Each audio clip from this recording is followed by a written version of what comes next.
Tout a commencé alors que j'étais chez moi.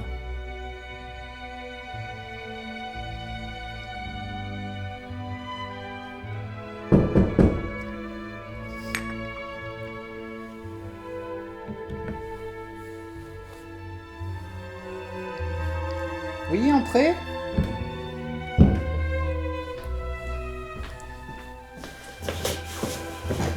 Alors là, t'y es pas du tout. Ça s'est pas du tout passé comme ça. Mais si, je t'assure. Non, non, non, non, non. Tout a commencé alors que j'allais chez toi.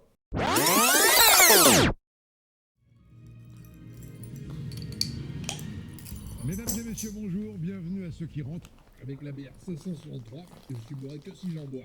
Donc, est-ce qu'il vous suffit de ne pas en boire pour ne pas être bourré? Exactement. Bienvenue à tous à Question pour un changement. Nous accueillons ce soir tout un tas de petits volets et de gentils girolles pour... Salut. Que diriez-vous, mon cher ami, de... Non, ça s'est pas du tout passé comme ça non plus, hein. Mais chut, c'est moi qui raconte. Quoi? Mais Que diriez-vous, mon cher ami, disais-je avant d'être coupé, d'aller faire un tour là où de si belles légendes se sont écrites? quoi? Mais là où l'histoire s'est mêlée aux rêves pour former de merveilleux récits qui... Non, tu vas encore partir dans tes théories rationnelles, là? C'est pas des théories irrationnelles, c'est des légendes. Oh, je préfère me baser sur les faits, hein. L'histoire, c'est du concret. Oui, si tu veux. Bon, allez, viens. On va aller trouver un trésor. Un trésor. Bon, manquait plus que ça. Et enfile-moi un pantalon.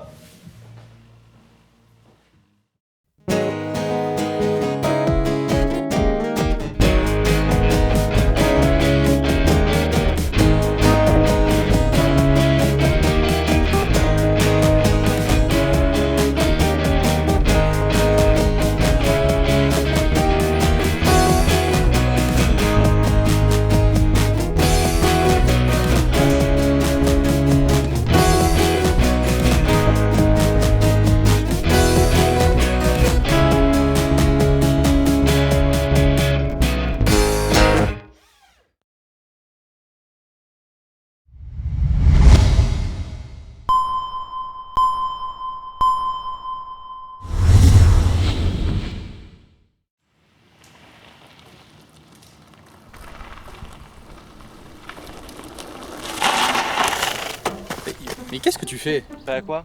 Mais on avait parlé de découvrir les Hautes-Pyrénées, pas prendre un cours de poney. Oh ça va hein. On n'avait pas parlé d'un moyen de transport écologique? Non, enfin, peut-être, et alors? Ben quoi? Et t'as pensé déjà aux émissions de méthane, par exemple?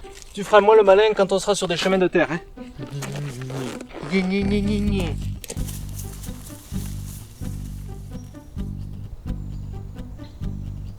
Ah mais attends. Qu'est-ce qu'on fait ici? Ben quoi, tu connais pas cet endroit? Mais c'est parce que je t'ai demandé, je sais très bien où je connais. Ah. On est au bois du Commandeur, qui est aussi appelé la Planta de Dibos, et qui se situe à l'ouest du département. Oui, d'une superficie de 720 hectares, il s'étale sur 6 communes. Alors, il y a Ibos, bien sûr, au sud, Cantac et Orwax à l'ouest, Lagarde au nord, Oursbelil et Bordères-sur-les-Chaises, enfin, à l'est. Mais attends, parce qu'elle s'appelle Planta de Dibos, mais au départ, elle est plutôt liée à Bordère. Oula, tu sais ça, toi? Mais oui, c'est tout à fait exact. Il suffit de se replonger quelques années en arrière. Nous sommes le 7 février 1149. Oh, effectivement, sacré bon en arrière. Ce jour-là, des chevaliers entrent dans Bordères. Et ce n'est pas n'importe quel chevalier. Ils font partie de l'ordre du Temple. Autrement dit, ce sont des Templiers. Ah, et c'est pas les types avec des manteaux blancs et une grosse croix rouge au milieu? C'est ça. Bon, je sens que l'histoire complète des Templiers va te passer par-dessus la tête, donc on va faire une version courte. Les Templiers, c'est un groupe à la fois religieux et militaire qui existe entre le XIIe et le XIVe siècle. Ils ont participé aux croisades, et ils étaient aussi chargés de l'accompagnement et de la protection des pèlerins pour Jérusalem. Ah oui, c'est les... Oui, c'est les méchants dans le jeu vidéo Assassin's Creed, mais laisse-moi finir. Au cours de leur existence, ils ont pris de plus en plus d'importance en France et en Europe. D'ailleurs, revenons-en à Bordères. Le 7 février 1149, donc, ils arrivent dans ce village qui appartient alors au comte de Bigorre, Pierre de Marsan. Pierre? Oui, bref.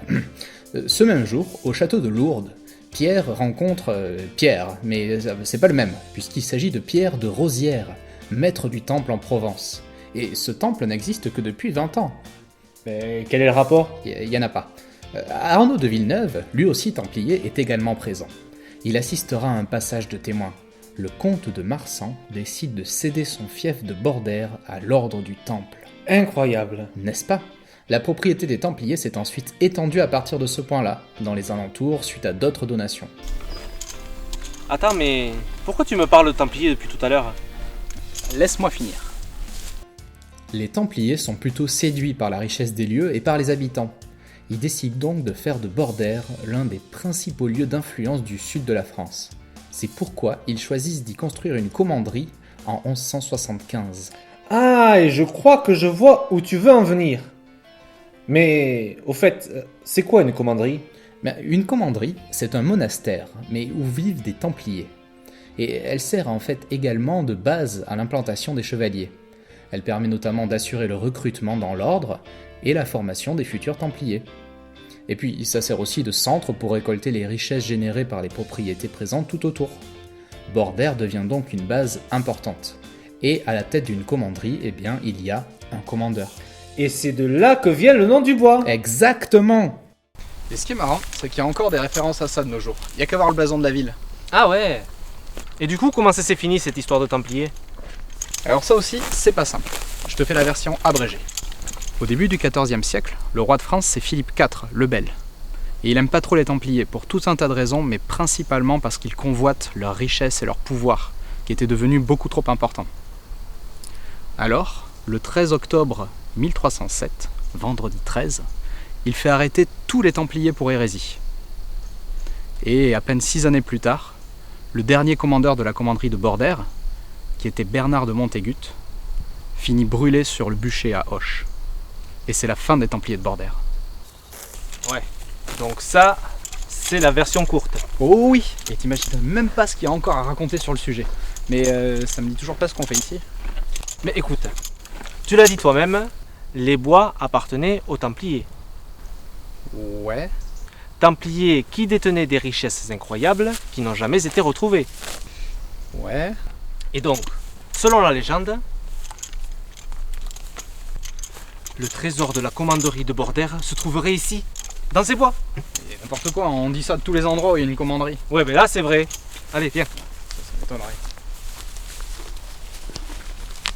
De toute façon, ça fait 700 ans que personne n'a rien trouvé. Je vois pas pourquoi on trouverait quelque chose maintenant, aujourd'hui. Aujourd'hui, le bois du commandeur, c'est devenu un endroit de détente pour les habitants du coin, avec des aires de pique-nique, un parcours sportif et beaucoup de sentiers de promenade.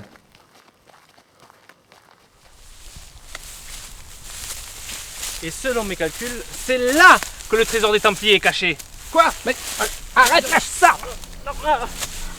Mais j'étais sûr qu'il était là. La vraie richesse du bois du commandeur, aujourd'hui, ce sont probablement plutôt ses balades agréables et ses coins à champignons. C'était aussi là que se tenait dans le temps la fête du bois du commandeur, qui correspondait à la fête départementale des communistes. Et c'était également le théâtre d'une course internationale d'endurance de chevaux jusqu'en 2014, épreuve qui correspondait cette année-là à 160 km de course. Un cadre magnifique pour ce genre d'événement.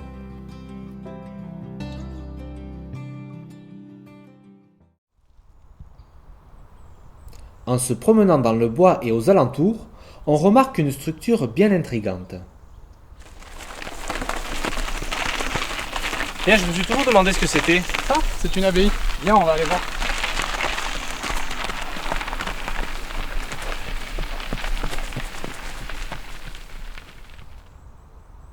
Nous sommes à Tarastex, petite commune de 260 habitants. 260 piles? Pile. Petite info intéressante, ce village fut une principauté indépendante jusqu'à la Révolution. Un peu à l'écart du village se trouve l'abbaye Notre-Dame de l'Espérance. Et pour comprendre l'histoire de ce lieu, il faut se replonger au cœur du XIXe siècle. Lui, c'est Hermann Cohen. On parle de sa coiffure ou... C'est un véritable précurseur. Des footballeurs ont pris exemple sur lui. Ouais. C'est prouvé scientifiquement. Alors que lui, à la base, il est plutôt doué pour la musique.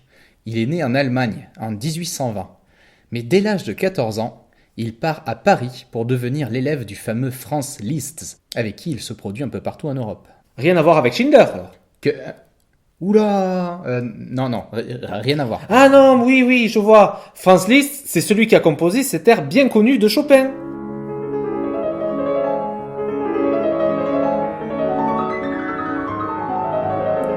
Mais non, ça c'est Chopin. Liszt, c'est ça.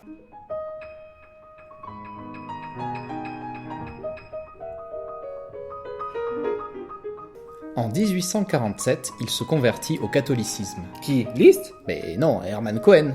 Il se convertit et quelques années plus tard, il entre dans les ordres sous le nouveau nom d'Augustin Marie du Très-Saint Sacrement. Il décidera en 1857 de construire un couvent ici, à Tarastex. D'autres communautés religieuses y éliront leur domicile par la suite. En 1915, le lieu devient un camp d'internement pour prisonniers allemands. Ah oui, c'est moins joyeux tout d'un coup. En 1956, le lieu devient un hôtel, mais il sera abandonné quelques années plus tard. Brrr, ça fait froid dans le dos quand même. Hein. Une ancienne abbaye, prison, hôtel abandonnée. Oh, mais il y a peut-être des fantômes. À ma connaissance, c'est plutôt les ronces qui ont occupé le lieu. Ah. Et du coup, qu'est-ce que c'est devenu aujourd'hui? Eh bien, aujourd'hui, c'est devenu ça.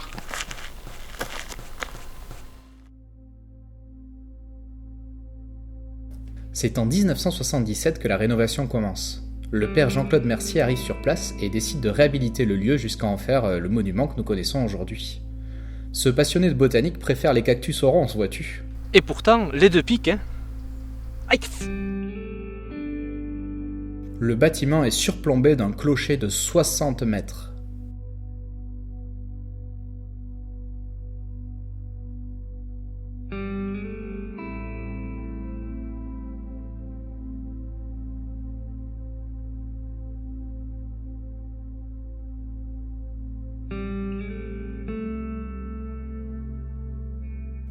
À côté se trouvent les cloches du carillon.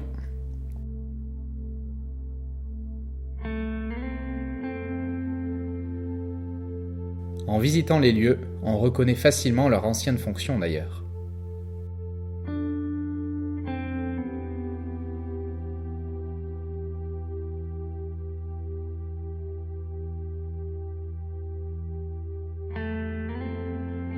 C'est dans ces cellules, à l'époque séparées les unes des autres, que vivaient les moines. Chacun avait sa petite chambre, sa petite loge, son petit jardin. Et avec son petit arrosoir? Et probablement, plus impressionnant, une superbe cour intérieure vient agrémenter le tout.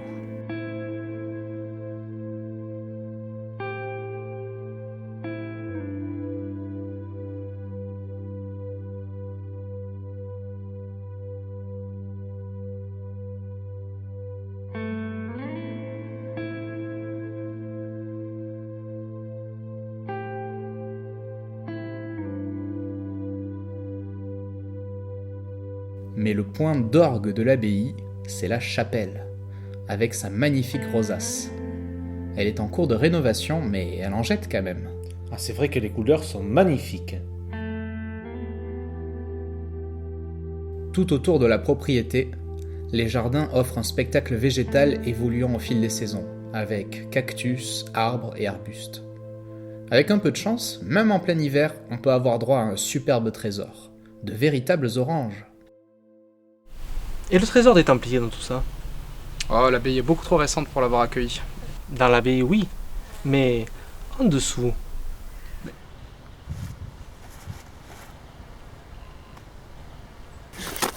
Mais c'est une idée fixe, ma parole!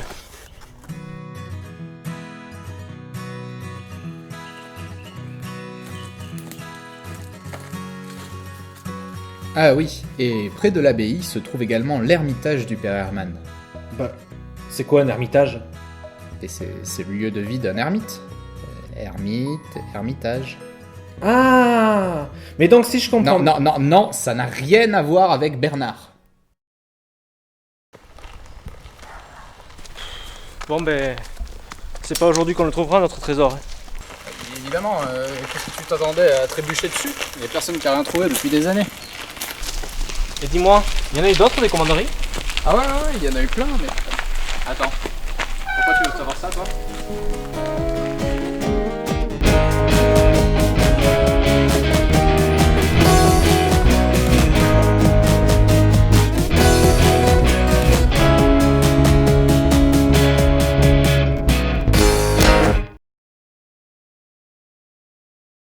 Hey, salut les gens! Vous êtes encore là? Merci d'avoir regardé cette vidéo jusqu'au bout. On espère que ça vous aura plu. Et pour ceux qui se poseraient encore la question, oui, il y a bien un trésor caché dans le bois du commandeur. Ouais, comme on aime bien le géocaching, on a déposé un objet voyageur, un travel bug, dans une cache du bois du commandeur.